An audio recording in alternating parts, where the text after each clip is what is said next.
ಮಂಡ್ಯ ಚಿತ್ರಕಲಾ ಬಳಗ ವತಿಯಿಂದ ರೈನ್ಬೋ ಕ್ರಿಯೇಷನ್ ರವರ ಸಹೋದ್ಯೋಗದೊಂದಿಗೆ ಚಿತ್ರನಮನ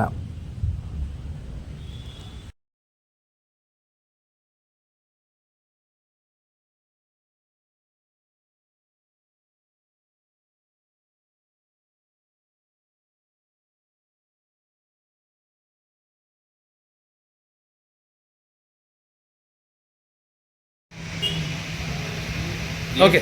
ಏಪ್ರಿಲ್ 22ನೇ ತಾರೀಕು ಜಮ್ಮು ಕಾಶ್ಮೀರದ ಪಾಲ್ಗಾಮ್ನಲ್ಲಿ ಹಿಂದೂ ಧರ್ಮದ ಸನಾತನ ಧರ್ಮದ ಮೇಲೆ ನಡೆದಂಥ ಇಸ್ಲಾಂ ಮೂಲಭೂತವಾದಿಗಳ ಪಾಕ್ ಪ್ರೇರಿತ ಭಯೋತ್ಪಾದಕರ ದಾಳಿಯನ್ನು ನಾನು ಖಂಡಿಸ್ತೇನೆ. ಅಲ್ಲಿ ನಡೆದಂಥ 26 ಜನರ ಆತ್ಮಕ್ಕೆ ನಾನು ಭಗವಂತನಲ್ಲಿ ಶಾಂತಿಯನ್ನು ಕೋರ್ತಾ ಅವರ ಕುಟುಂಬ ವರ್ಗಕ್ಕೆ ಶಕ್ತಿಯನ್ನು ಕೊಡಲಿ ಅಂತೇಳಿ ಈ ಮುಖಾಂತರ ಪ್ರಾರ್ಥನೆ ಮಾಡ್ತೇನೆ.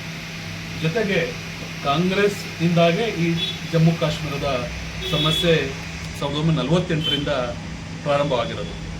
ಈಗಲೂ ಕೂಡ ಕಾಂಗ್ರೆಸ್ನ ಹೈಕಮಾಂಡ್ ಇರ್ಬೋದು, ಕಾಂಗ್ರೆಸ್ನ ರಾಜ್ಯದ ನಾಯಕರು ಅದಕ್ಕೆ ಪ್ರೇರಣೆ ಕೊಡುವಂಥ ಕೆಲಸವನ್ನು ಮಾಡ್ತಾ ಇದ್ದಾರೆ. ಇದನ್ನು ಈ ಮುಖಾಂತರ ಖಂಡಿಸ್ತಾ ರಾಜ್ಯದ ಮಾನ್ಯ ಮುಖ್ಯಮಂತ್ರಿಗಳಾದಂಥ ಸಿದ್ದರಾಮಯ್ಯನವರ ಹೇಳಿಕೆ ಏನು, ನಾವು ಪಾಕಿಸ್ತಾನದ ಮೇಲೆ ಕಠಿಣ ಕ್ರಮ ತೆಗೆದುಕೊಂಡ್ರೆ, ಯುದ್ಧ ಮಾಡಿದರೆ 26 ಜನ ವಾಪಸ್ ಬರ್ತಾರೆ ಅನ್ನೋ ಬೇಜವಾಬ್ದಾರಿ ಹೇಳಿಕೆಯನ್ನು ಕೊಟ್ಟಿದ್ದಾರೆ. ಅದನ್ನು ನಾನು ಖಂಡಿಸ್ತೇನೆ. ಕೂಡಲೇ ಅವರು ಈ ರಾಜ್ಯದ ಮುಖ್ಯಮಂತ್ರಿ ಸ್ಥಾನಕ್ಕೆ ರಾಜೀನಾಮೆಯನ್ನು ಕೊಡೋದ್ರ ಮುಖಾಂತರ ಈ ರಾಜ್ಯದ ಈ ದೇಶದ ಜನಗಳ ಕ್ಷಮೆಯನ್ನು ಕೇಳಬೇಕು. ಯಾಕೆಂದರೆ ಅವರು ಒಂದು ಹೇಳಿಕೆಯಿಂದಾಗಿ ಪಾಕಿಸ್ತಾನದಲ್ಲೂ ತುಂಬ ಪ್ರಸಿದ್ಧರಾಗಿದ್ದಾರೆ.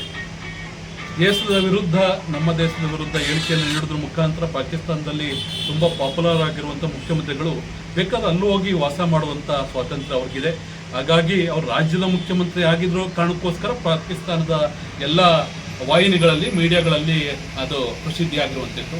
ಕೇವಲ ಸಿದ್ದರಾಮಯ್ಯನವರಾಗಿ ಸ್ಟೇಟ್ಮೆಂಟ್ ಕೊಟ್ಟಿದ್ರೆ ಅದು ಯಾರೂ ಕೇರೆ ಮಾಡ್ತಿರಲಿಲ್ಲ. ಅದೇ ರೀತಿ ಸಂತೋಷ್ ಲಾಡವರ ಹೇಳಿಕೆ ಇರ್ಬೋದು, ಅಥವಾ ಮಂತ್ರಿಗಳಂತ ಆರ್.ಬಿ. ತಿಮ್ಮಾಪುರ್ ಅವರ ಹೇಳಿಕೆ ಇರ್ಬೋದು. ಈ ರೀತಿಯ ಕಾಂಗ್ರೆಸ್ನ ಹಲವಾರು ಜನ ಈ ರೀತಿ ದೇಶದ ವಿರುದ್ಧ, ಪಾಕಿಸ್ತಾನ ಪರ ಹೇಳಿಕೆಯನ್ನು ಕೊಟ್ಟಿದ್ದಾರೆ. ಅದನ್ನು ಈ ಮುಖಾಂತರ ಖಂಡಿಸ್ತಾ, ಏನು ಈ ದೇಶದ ಮಾನ್ಯ ಪ್ರಧಾನಮಂತ್ರಿಗಳಂತ ನರೇಂದ್ರ ಮೋದಿಯವರು ಇಡೀ ವಿಶ್ವದಲ್ಲಿ ವಿದೇಶಾಂಗ ನೀತಿಯ ಮುಖಾಂತರ ಪಾಕಿಸ್ತಾನ ಮಾಡ್ತಾ ಇರುವಂಥ ಇಸ್ಲಾಂ ಮೂಲಭೂತವಾದ ಇರ್ಬೋದು, ಭಯೋತ್ಪಾದನೆ ಇರ್ಬೋದು, ಇಡೀ ವಿಶ್ವಕ್ಕೆ ಮನವರಿಕೆ ಕೊಟ್ಟಿದ್ದಾರೆ. ಇಂಥ ಸಂದರ್ಭದಲ್ಲಿ ಏನು ಆಕ್ಯುಪೈಡ್ ಕಾಶ್ಮೀರ ಅಂತೇಳಿ ಕಾಂಗ್ರೆಸ್ ಕಾಲದಿಂದ ಇದೆ, ಅದನ್ನು ಕೂಡಲೇ ವಶಕ್ಕೆ ತೆಗೆದುಕೊಳ್ಬೇಕು. ಏನು 5 ನದಿಗಳಾದಂಥ ಸಿಂಧು ನದಿ ಇರ್ಬೋದು, ರಾವಿ ನದಿ ಇರ್ಬೋದು, ಝೀಲಂ ನದಿ ಇರ್ಬೋದು, ಅದರ ಸದ್ಬಳಕೆ ಇವತ್ತುವರೆಗೆ ಕೇವಲ 30% ಮಾತ್ರ ಭಾರತಕ್ಕೆ ಉಪಯೋಗ ಆಗ್ತಿತ್ತು, 70% ಪಾಕಿಸ್ತಾನಕ್ಕೆ ಆಗ್ತಿತ್ತು. 100ಕ್ಕೆ 100% ಅದು ನಮ್ಮ ಭಾರತ ದೇಶಕ್ಕೆ ಉಪಯೋಗ ಆಗೋ ಮುಖಾಂತರ ನಮ್ಮ ಕೃಷಿಗೆ ಹೆಚ್ಚಿನ ಒತ್ತನ್ನು ಕೊಡಬೇಕು. ದೇಶದ ಭದ್ರತೆಯ ವಿಚಾರದಲ್ಲಿ ನಾವೆಲ್ಲರೂ ನರೇಂದ್ರ ಮೋದಿಯವರ ಸರ್ಕಾರದ ಜೊತೆಗಿದ್ದೀವಿ. ಅವರು ಯಾವುದೇ ರೀತಿಯ ಕಠಿಣ ಕ್ರಮವನ್ನು ತೆಗೆದುಕೊಂಡ್ರು ಕೂಡ ನಾವು ಅವ್ರಿಗೆ ಬೆಂಬಲಿಸ್ತೀವಿ ಅಂತ ಹೇಳ್ತಾ, ಈಗ ಪ್ರತಿಭಟನೆ ಹತ್ತಿಕ್ಕುವ ಕೆಲಸ ನಡೀತಾ ಇದೆ ಅಂತ ಕೆಲವರು ಮಾತಾಡ್ತಾ ಇದ್ದಾರೆ. ನಿನ್ನೆ ಬೆಳಗಾವಿನಲ್ಲಿ ನಡೆದಂಥ ಘಟನೆ, ಯಾರೋ ಬಿಜೆಪಿಯ ಕಾರ್ಯಕರ್ತರು, ಬಿಜೆಪಿಯ ಸಿದ್ಧಾಂತನೇ ಆ ರೀತಿ ಇದೆ, ವ್ಯಕ್ತಿಗಿಂತ ಪಕ್ಷ ಮುಖ್ಯ, ಪಕ್ಷಕ್ಕಿಂತ ದೇಶ ಮುಖ್ಯ ಅನ್ನುವಂಥ ಸಿದ್ಧಾಂತದ ಟ್ರೈನಿಂಗ್ ಆಧಾರದ ಮೇಲೆ ಬಿಜೆಪಿ ಕಾರ್ಯಕರ್ತರು ಇರ್ತಾರೆ. ಹಾಗಾಗಿ ಅವ್ರಿಗೆ ಪಕ್ಷಕ್ಕಿಂತ ದೇಶನ ಮುಖ್ಯ. ಏನು ದೇಶ ವಿರೋಧಿ ಹೇಳಿಕೆಯನ್ನು ಸಿದ್ದರಾಮಯ್ಯನವರು ಕೊಟ್ಟರು, ಅದರ ವಿರುದ್ಧ ಅಲ್ಲಿನ ಮಹಿಳಾ ಕಾರ್ಯಕರ್ತರು ಪ್ರತಿಭಟನೆಯನ್ನು ಮಾಡಿದ್ದಾರೆ.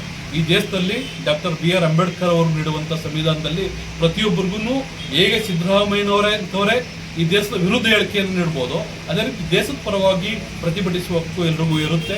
ಅದನ್ನು ಸಹಿಸಿದಂಥ ಮುಖ್ಯಮಂತ್ರಿಗಳು ತಮ್ಮ ತಾಳ್ಮೆಯನ್ನು ಕಳ್ಕೊಂಡು ಆ ಪೊಲೀಸ್ ಅಧಿಕಾರಿಯ ಮೇಲೆ ಸಾರ್ವಜನಿಕವಾಗಿ ವೇದಿಕೆ ಮೇಲೆ ಕೈ ಮಾಡಿರುವಂಥದ್ದು.